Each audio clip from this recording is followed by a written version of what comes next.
writer on the app function this morning, dropping me a line via the app, the News Radio 1310 KLIX app, says that his kids are loving this. They're averaging about 5 gallons of milk a week. And another writer tells me here in Twin Falls County, he said, my three kiddos are getting 6 bottles of milk every day. That was the life when I was a kid. There was no drink I liked better. Bill Colley with you on News Radio 1310, KLIX, and newsradio1310.com. We're at 41 at 7:52 on Magic Valley this morning. We have a caller directly out of the break. Caller, you're up next. You're on the air.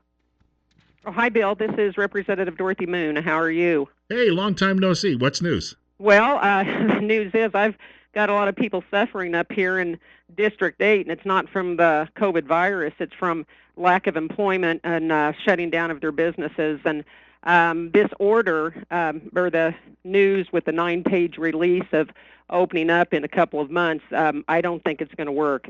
The legislature, we were never contacted on the original closure or stay-at-home order. Right, and local governments had the same complaint. Well, none of us were. And, we've had weekly phone calls with the governor and their teleconference calls, so it's not like we can really jump in and ask questions. We can submit questions 24 hours before, but we cannot really ask questions. They leave enough time for maybe one or two at the very end, and then it's a scramble to get your voice across, to get your question in. But, I have been taking phone calls all week, and it's been horrible. Hour-long phone calls, people crying on the phone. They're losing their business that they built over a 20, 30-year period, just like the story you're talking about with your friend. And they do not see a light at the end of the tunnel at all. And I think that's the problem, is that the goalposts keep moving. And people need assurances that they know when they can go back to work and that they can provide for their families and pay their bills. I talked to a fellow the other day in Valley County who serves the mentally ill, and he also runs an Alcoholic Anonymous group. He can't meet with those folks, but then the liquor stores are still open. He said his numbers of the numbers have gone from 5 up to 26 just in this past month of people who are really depressed. No one knows what to do. They don't see a way out. So I think the guidance has been there, sporadically, but there's been no real definitive what's going to happen. And this 9-page document that is more or less the federal guidelines really do not apply here in Idaho. We do not have the population of New York and California, and we just don't have the cases, and they're going down. So we have no cases in Lemhi County. We had one in Custer County, none in Boise County. The two in Valley County supposedly were residents in different parts of the state, but they were claiming them in Valley County. So I question a lot of this, but I don't question the will of the people of Idaho who want to get back to work. What's fascinated me, though, is we often hear that there are factions of the Republican Party in the legislature, but is that so many of you are united on this because you'd like to see this change. Scott Bedke would like to see this change. Megan Blanksmith would like to see it change. And so you've got a lot of Republicans who are getting that feedback in their home districts, and it's all the same. I mean, that's what's been amazing to me.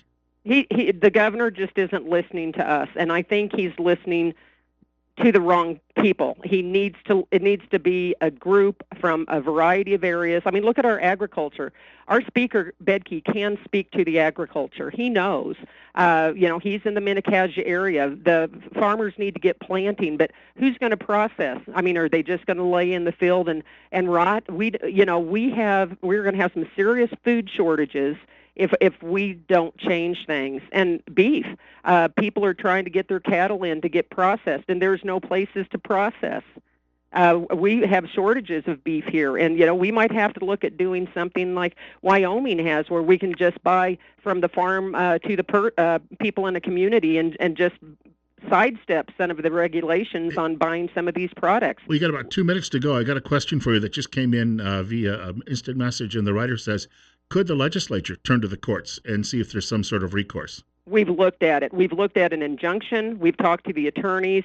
Speaker Bedke, our leadership is working on it, and that's the sad part, is that everyone thinks that the Republican legislature isn't doing anything, but we are. We are trying. But we cannot call ourselves back into the session. Only the governor can, and he will not do it.